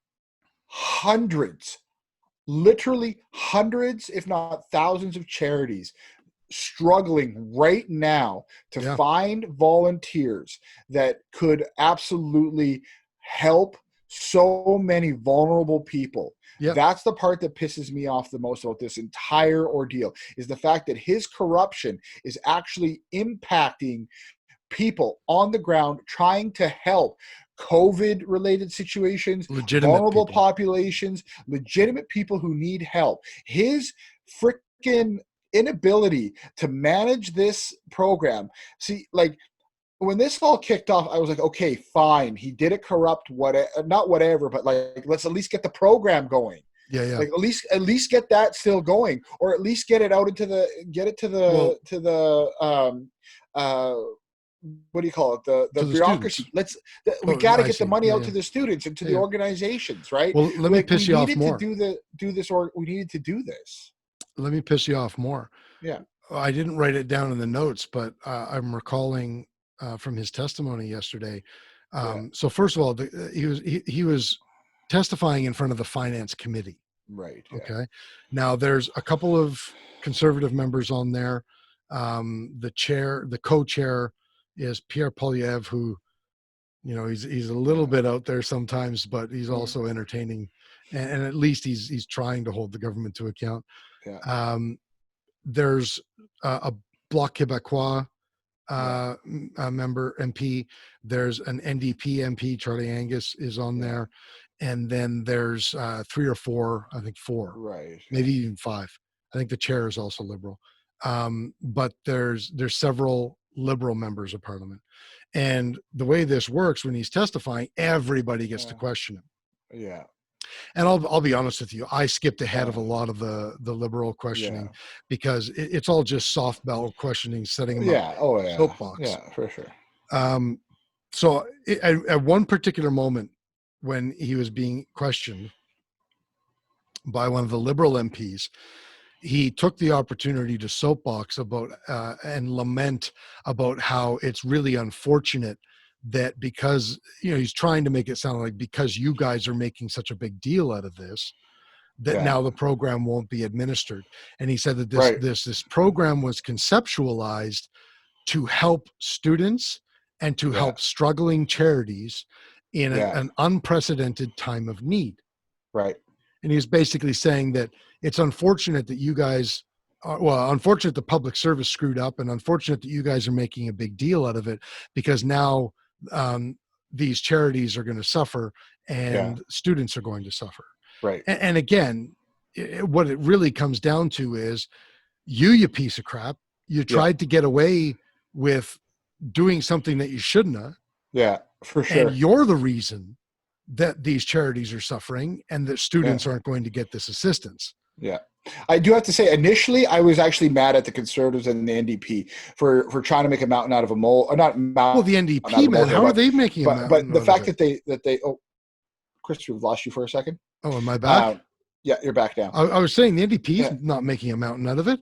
Jagmeet Singh is like, oh yeah, maybe he should have recused himself. Yeah, but we're not really going to make that big a deal out of it, because he wants more favors out of Trudeau to prop him up. Yeah, and I was initially mad at them for saying for causing this, or not causing it, but to like bring the program down, all this. But at the end of the day, after I've had more time to cool heads prevail, and I got to think about it a little more, it is Trudeau's fault. There's no two ways about this. Yeah. If you weren't a corrupt POS, we wouldn't be in this predicament. There are so many people. There are so many things in here that are clear conflicts of interest. That if he actually gave a shit, right? Because he was playing Russian roulette, to your point. He thought he wasn't going to get caught. He spun the wheel. He figured, screw it, either I'm going to get caught or I'm not. But I can at least try and help my friends and get this program on my friends. Oh, but they're not friends.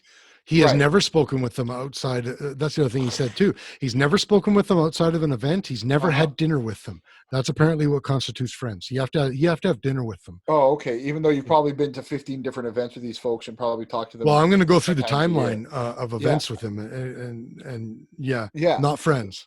Yeah. So I just like, it is Trudeau's fault. And at the end of the day, if you're going to be a leader and you talk about having leadership, then you need to own it. No matter what happened, he needs to sit there. You're blaming these guys, blaming this guy, blaming this guy. You need to say, you know what? I screwed up. It was my fault. The program has been stalled, but we're going to help volunteers. We're going to make things right. We're going to make people whole, and we're going to get the program kicked out there. That's what he should have done. Because this program, there was nothing wrong with the actual program in and of itself. The idea, the concept, the idea of helping students get funding to volunteer, I think was great. Sure. And people were saying, well, why didn't the money just go to the charity? Well, yeah, it could have gone to the charities, and the charities could have managed it. But now you're talking about charities paying volunteers, and now that's where we start getting really weird. Don't forget, he's also giving. What was the figure? Was it 9 billion or 6 billion or? He's giving billions of dollars. He's got a package that is worth several $1 billion that he's still giving to charities. But that's going directly to the charities. I think that the volunteers and the charities need that just to stay afloat. The charities need that to pay staff and to keep lights on and to pay. And this was different. I get that. Yeah, for sure. And I think that's what pisses me off the most, is that this could have been a really great volunteer program when we need volunteerism at such a crucial time. And that's why I'm so pissed off, is stop stealing my guns and stop fucking with charities. Okay, so to finish it off here, let's go through the timeline, because we talked about how he says he's not friends with them. But basically this starts back in 2007. Yeah, and I'll fully admit this is from ipolitics.ca. They're a rather conservative political website. So I mean, let's be honest about that. They are, yeah, for sure. So in 2007, I'm just gonna skip to the highlights here. He appeared in the first ever We Day event in October of 2017, speaking to a crowd of 7,500 people. 3 days later, he's elected, or sorry, 3 days after he was elected as an MP in October of 2008, he spoke at the second annual We Day event in Toronto. In 2009, February of 2009, he introduces Craig Kielburger, one of the co-founders, as keynote speaker to the Youth Humanitarian Summit, which was a non-We event in Montreal. He's not friends with them. He only has a professional relationship with them through We Charity, but it brings him, one of the co-founders, in specifically, not through We, as a keynote speaker. In 2010, he, I guess prior to politics, he chaired the Katimovic youth program that started under his father. As an MP, he introduced a private member's motion calling for a national voluntary service policy for young people. We Day celebrations expand to multiple Canadian cities. So I'm not actually sure why that's there. That's there because iPolitics is against Trudeau. So Yeah, let's just skip that. Like Katimovic is not We. So in 2012, Sophie Gregoire Trudeau, his wife, hosts We Day in Montreal, where Justin Trudeau also speaks. She hosted it. He spoke at it. I wonder how they managed to get him to speak that time. I wonder.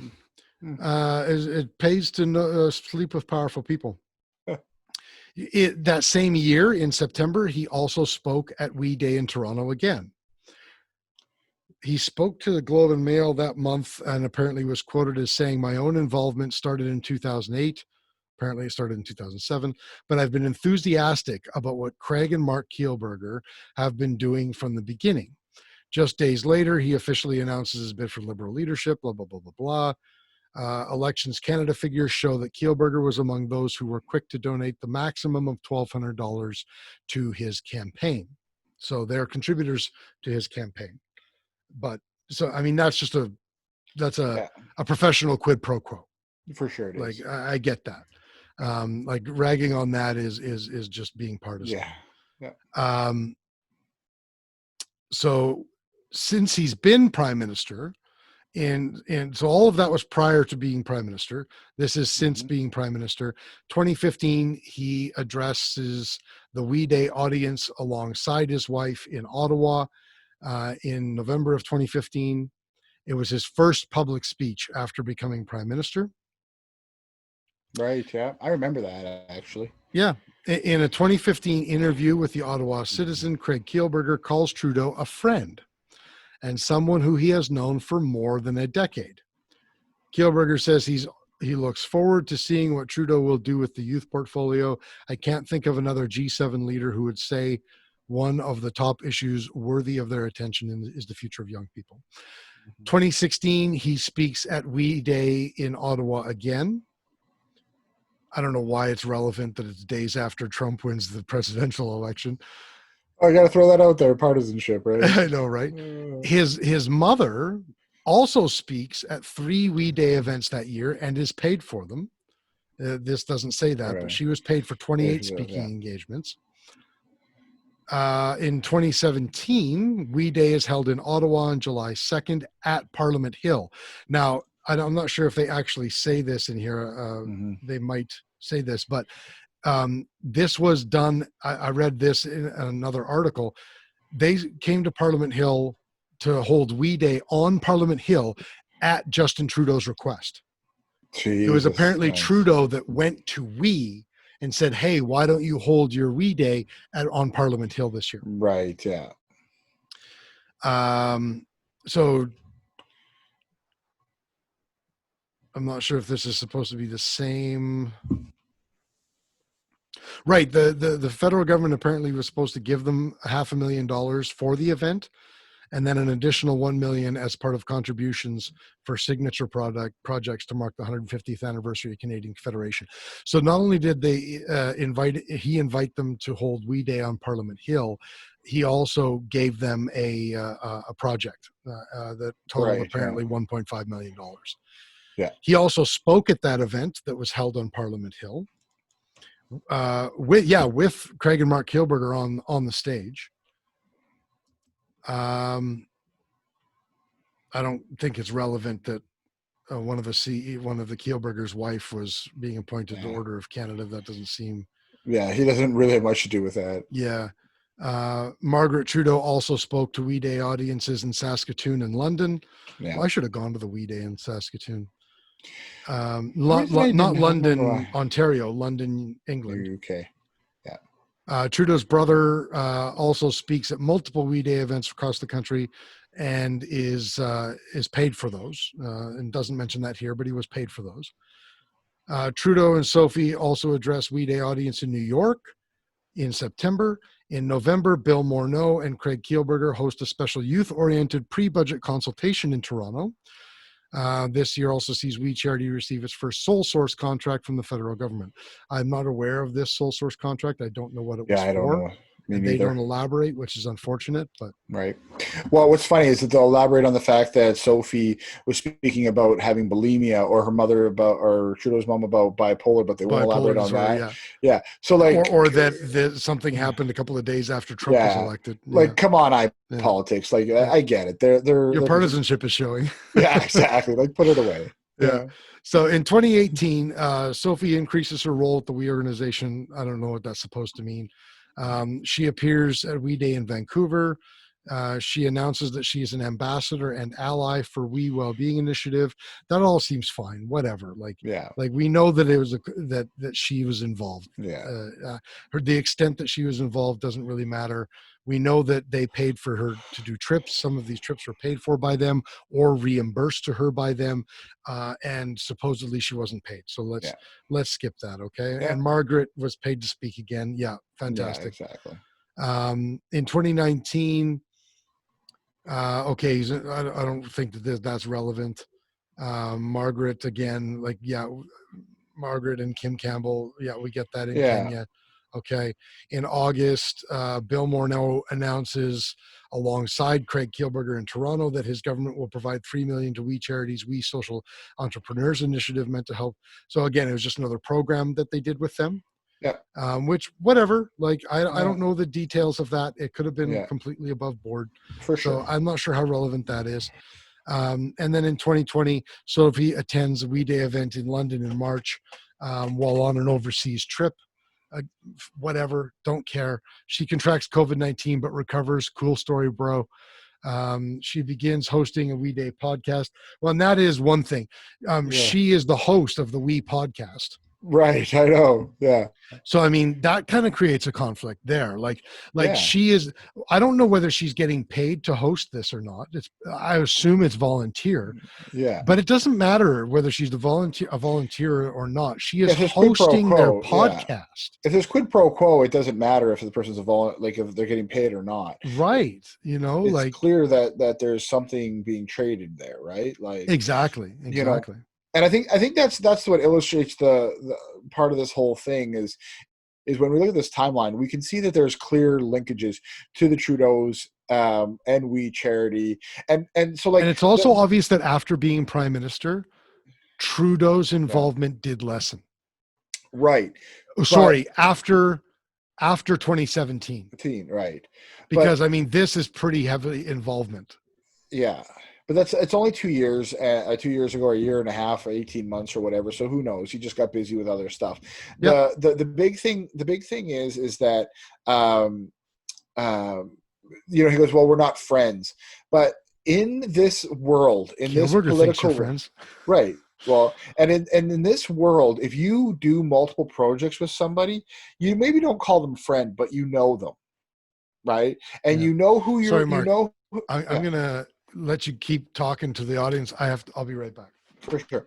So you never, in this world, you have people that they're maybe not your friend, but you associate with them, and they look out for you, you look out for them, and you help each other, right?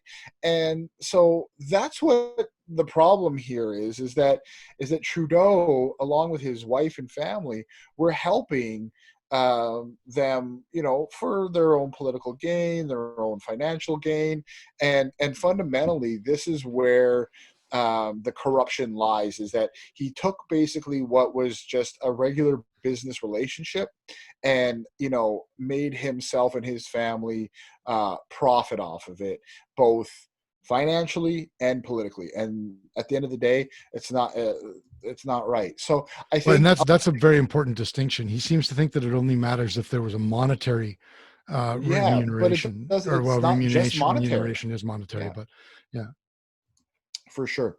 So I think we've dissected really, that pretty well. Pretty well. I would have to agree with you. Ultimately, we both agree that this is corruption. This is corruption. This is a legitimate scandal. For sure it is. Absolutely. I agree 100%. I think we is taking the brunt of it, which is likely for a charity to take. Yeah. I don't think that Trudeau is it remains to be seen whether this will affect him politically in the next election. Yeah. We won't know that until the next election comes along, but he'll probably be found guilty of ethics violations again, and nothing will happen. No, exactly. Except for potential political repercussions.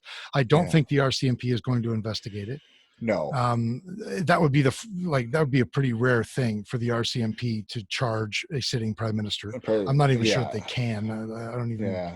I don't know the law well enough to make that. Even if they were to investigate, they'll find somebody else. They'll find the scapegoat, exactly. right?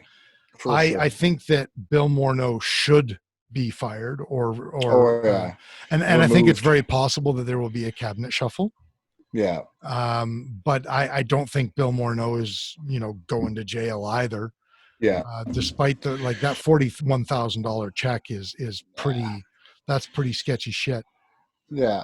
But they're not going to send him to jail over it. There's just no way. No, I think Bardish Chagger is probably, her days are probably numbered. Unfortunately, she's going to be falling on their sword, which, yay, good leadership. Let's throw other people under the bus. That's the part. That's political and leader is an oxymoron sometimes. Yeah.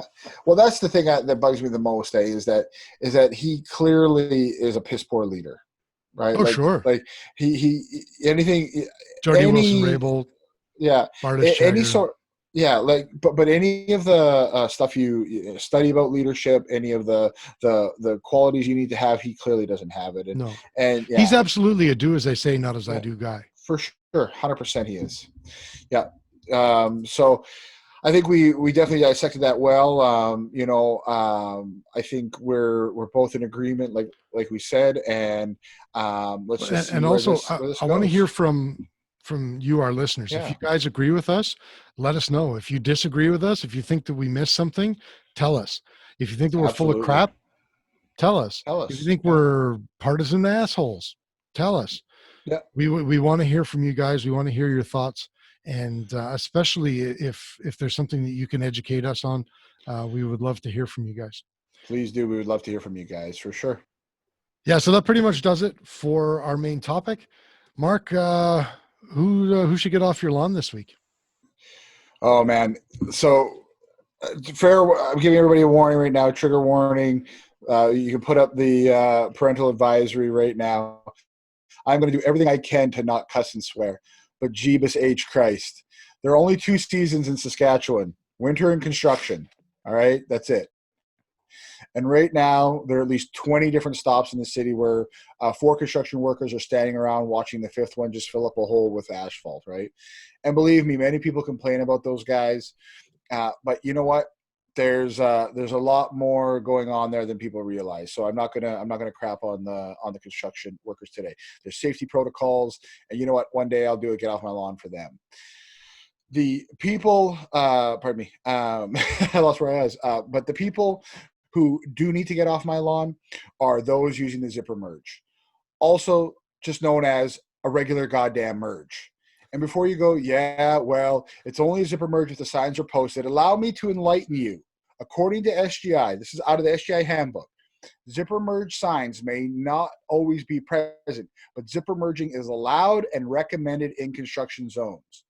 You see, that was passed, like SGI started pushing that somewhere around 2005 or 6. Yeah, right. Like this has been long. And actually thank John Gormley for that one. Right? weird as that sounds. Yeah, Thank and John Gormley usually don't go hand in hand. Yeah. You see, it's not even the goofballs in the bring long. John Gormley on the show. We should. He would totally come on our show. Yeah. You see, it's not even the goofballs in the long ass line that bother me. Man, you want to hang out in that long ass line? Fill your boots. I don't care. Oh, I know where this is going.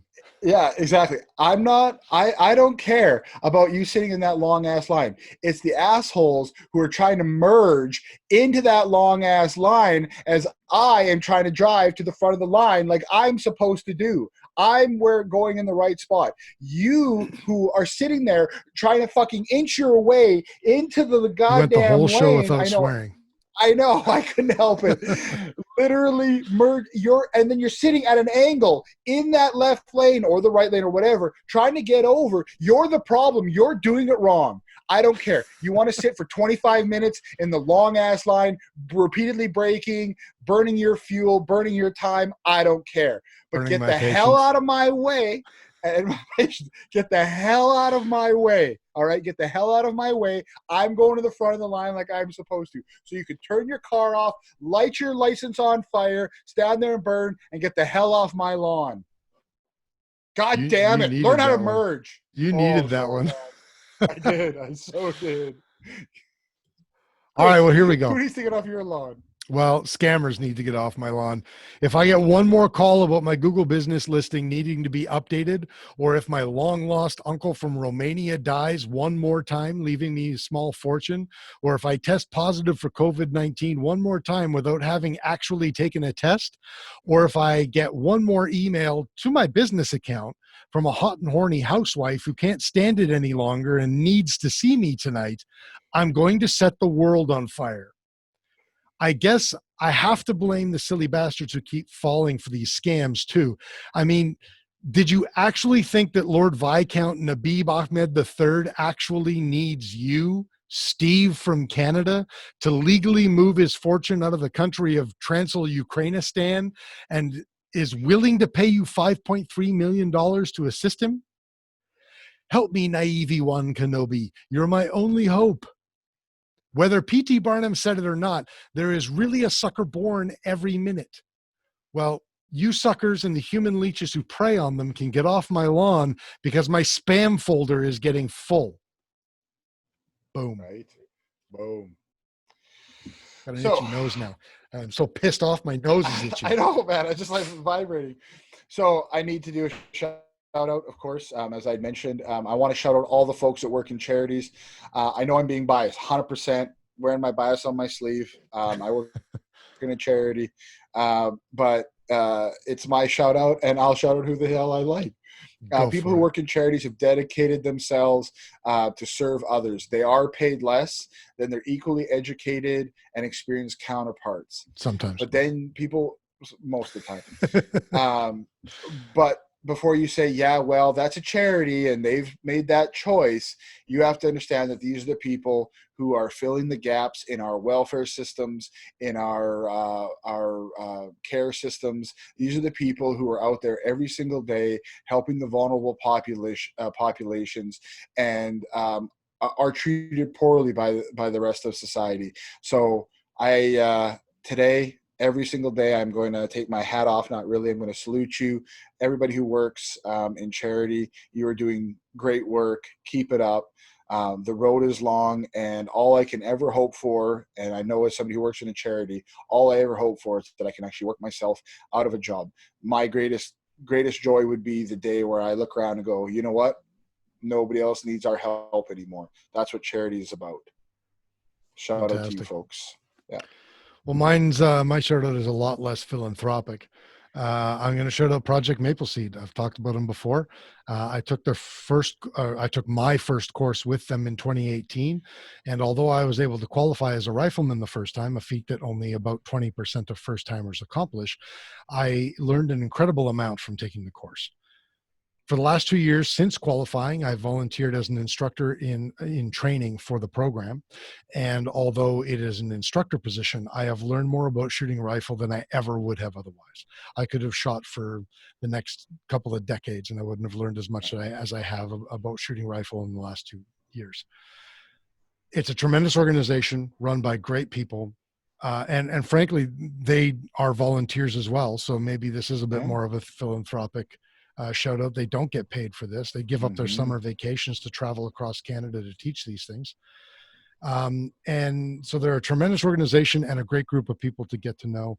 And anybody out there who has a rifle, or even if you don't have a rifle, but you want to learn a new skill, hit me up. You can borrow one of mine. And everybody should take a Project Maple Seed course at least once in their life, if not multiple times. Yeah. So there we go. Great shout out. That's pretty much going to do it for the show. Done do it. That could be your tagline. We're now done do it. Yeah, we're done. We did done it. We did it. I don't know. Hey, if you would like to interact with us, we would love to hear from you. You can find us on DeEducated.ca. You can find us on Facebook at facebook.com/DeEducated. Find us on Patreon at patreon.com/DeEducated. And you can find us on YouTube. You can also find us on your favorite podcasting app by searching the DeEducated podcast. I just hiccuped while I said that. You can find us by searching the DeEducated podcast. We are listed on all of the popular podcast apps. Wherever you find us, please don't forget to like and subscribe and even share and interact with us. We want to hear from you, whether we agree with you, whether we don't agree with you, whether you like what we're talking about, whether you don't like what we're talking about, especially if you have something that you think that we've missed or something you think that we have wrong. We would love for you to educate us. So please hit us up, and wherever you are on whatever platform, we would love to hear from you. After that, I think that's going to do it for this week. We're looking forward to talking to you guys all again next week. In the meantime, have a great long weekend, and we done did it. Bye. No, I'm getting a new one. You should keep that one.